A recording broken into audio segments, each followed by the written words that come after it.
You always have to XX here, and welcome to, let's say it's a discussion. I actually wasn't planning on making this video. I was actually planning on putting out a Soul Hackers 2 review, which, yes, I know, it's been a fucking month since the game came out. I should have done this a while ago, but shut up. Regardless, so today we're going to be talking about something that is slightly controversial, and I don't know if I'm smart talking about this, but I saw this on Twitter and I felt the need to comment on it. So, look, y'all have seen the fucking... y'all have seen the title, y'all have seen the thumbnail. Let's not waste any time. So, yeah, yesterday, for those who aren't aware, yesterday, Penny Parker from SnapCube put out a tweet, which, if I remember, I'll throw it up on screen right now. She put out a tweet which was a screenshot from the final dungeon of Persona 4, which she's apparently been playing recently, which is cool. Well, sorry, not the final dungeon, the second dungeon. What the fuck is wrong with me? And what I meant to say was the end of Kanji's dungeon, yet I somehow ended up saying final dungeon. What's wrong with me? Point is, it was a screenshot from the end of Kanji's dungeon, which is the second dungeon in the game, the part where he accepts his shadow. And basically, she just said, the screenshot is of Kanji saying, "In a matter of guys or chicks, I'm just scared shitless of being rejected." And her caption on this was, "Yeah, sure. Yeah, totally, Atlas. This sucks." Right, that was basically her comment. And this has sparked a huge fucking controversy in the Persona community because of this being a long-standing issue. So, basically, from what I gather, her issue with this is that Kanji basically isn't gay. Her problem is that Kanji is built up to be gay, then he doesn't end up being gay. And this has caused a lot of issues. Some people are angry that she misinterpreted it. Some people are defending the misinterpretation. There's a lot of stuff going on Twitter, and I just wanted to come on here and, talk about it. Come on and clarify a few things that I think people are missing about this. So, yeah, as I say, her main problem seems to be that Kanji is, he's not gay. And, I mean, her being a part of the LGBTQ plus community herself, I can understand why that community not being represented after blatantly, bringing it up would be frustrating. But the problem here is that she's blatantly misinterpreting Kanji's arc. That's why people are getting mad here. She put a tweet afterwards saying, "Oh, I got called names for saying I was going to put down a game in my spare time." Look, people are not getting angry because she said she was going to put the game down. People are getting mad because she blatantly misunderstood the point of this scene. So, the whole genius of Kanji's arc is absolutely fantastic. Kanji's a fantastic character in Persona 4. Persona 4 handles this really, really well. The whole point of Kanji's arc is that on the build up to the reveal at the end of the dungeon, the game does everything in its power to make you think Kanji's gay. I don't know if I already said this, but there are going to be major spoilers for Persona 4 in this video, so just, be aware of that. So yeah, major spoilers. Starting now. So yeah, obviously with the way his shadow acts being very stereotypically gay, with the feminine voice, with the very... How the fuck did I put this in a way that doesn't make me sound homophobic as fuck? The point is he's very stereotypically gay, is the point. And also, not only that, it also shows him, hanging around Naoto a lot and being very flustered around her, even though at the time you obviously think Naoto's a man.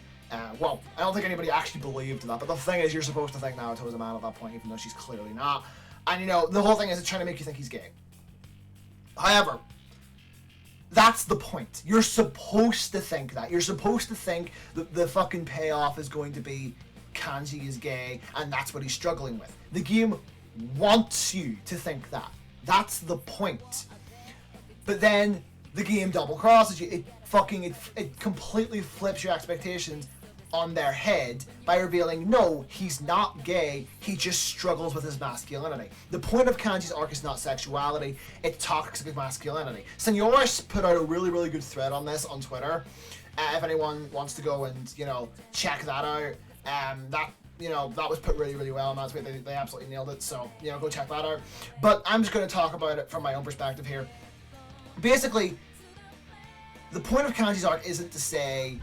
They're not coming out here and saying, "Oh no, he's not gay, don't worry." That's not the fucking point. If that was the point, I feel like people wouldn't like this game as much as they do. The point is to show... The point of Kanji's arc is to show how society can have an effect on someone, how social norms can have an effect on someone. Like, Kanji was raised by his parents who owned you know, they owned a textile shop. They worked a lot with wool and knitting and stuff. And because of that, he inherited, like, you know, he inherited an interest in that just because he was always around it. But, you know, whenever he would bring that up to people, it would be all, you know, they'd think it's weird because, it's not normal for a man to be into knitting. So, you know, he ended up being insecure about that, so he overcompensated. He starts acting like a typical fucking Japanese fucking, what the fuck's the name for it, delinquent type, you know, with the, like, you know, wearing his fucking blazer like a cape with the fucking bleach blonde hair, all that shit. He goes about picking fights with people. He's very aggressive, that kind of thing. That's because that's what he felt like he needed to do in order to be a man. And also there's the, for those who've done the social link, there's also the misinterpretation of what his dad said. When his dad died, the last thing he said to him was, you need to be a man. And he misinterpreted that as you need to be a manly man, like, you know, a man's man, macho man. I said man about fucking 10 times there. But, you know, you get the point. And the whole point of Kanji's arc, as I say, is to get across how that can be bad for people. And I honestly think that makes the arc better. Don't get me wrong. If the arc was about Kanji struggling with his sexuality and coming to terms with that would still be a great arc and it would send a great message. But let's be honest, one of the main reasons people love the characters in the Persona series is because they can relate to them. Because they're relatable, down to earth, and almost human feeling characters. That's the whole point of why people like these characters.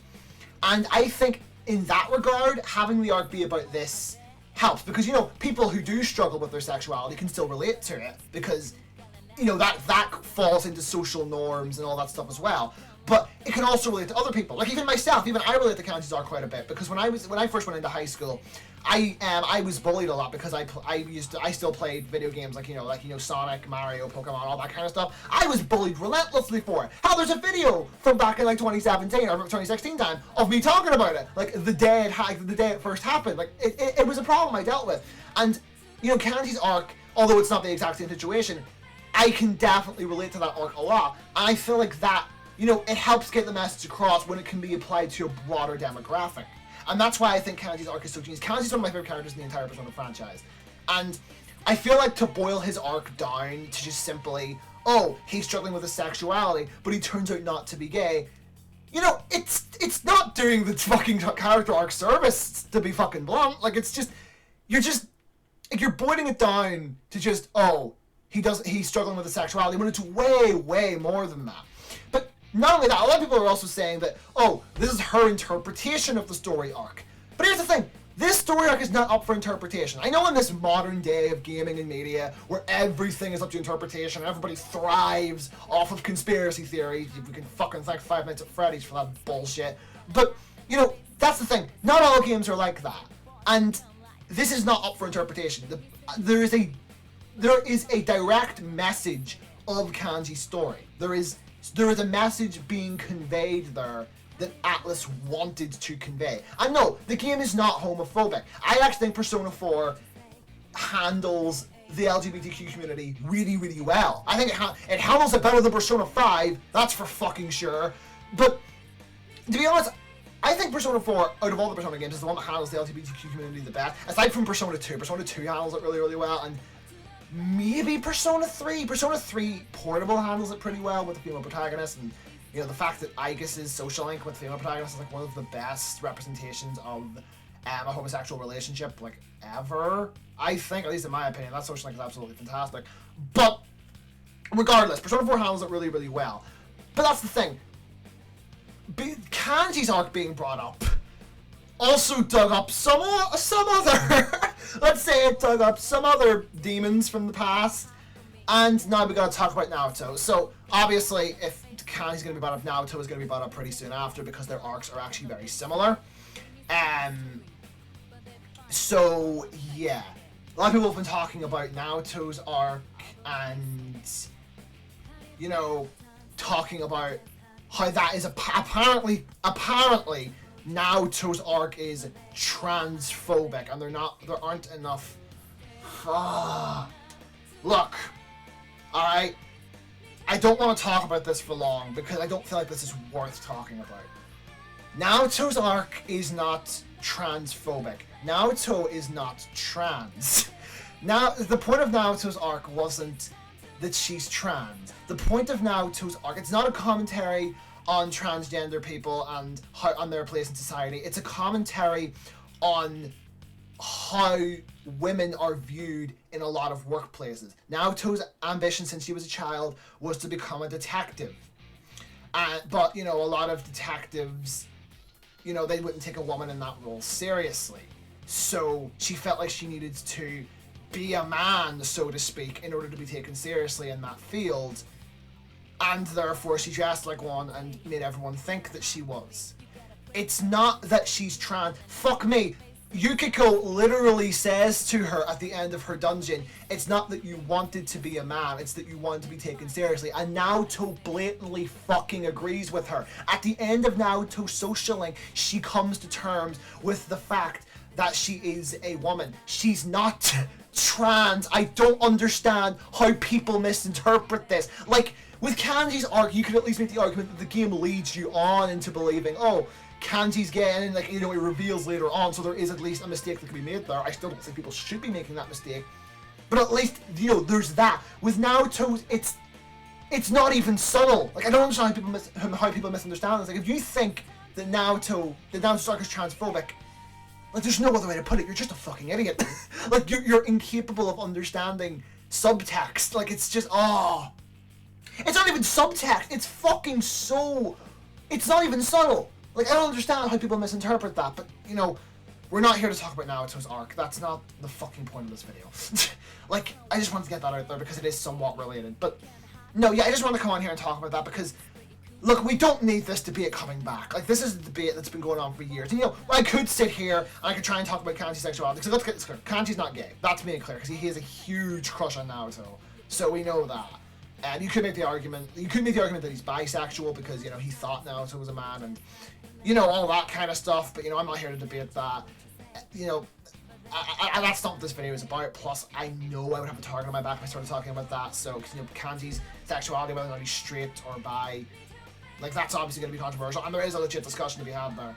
But that's not the point of this video. The point of this video is that this game is very often misunderstood. Like, if I wanted to, I could even go into Yosuke here and talk about how Yosuke, yes, he is very homophobic to Kanji, but, I mean, one, that's clearly supposed to show what those people go through. So if you want LGBTQ plus representation, there it is right there. That shows you what they have to go through. But also, I think Yosuke is secretly bisexual himself.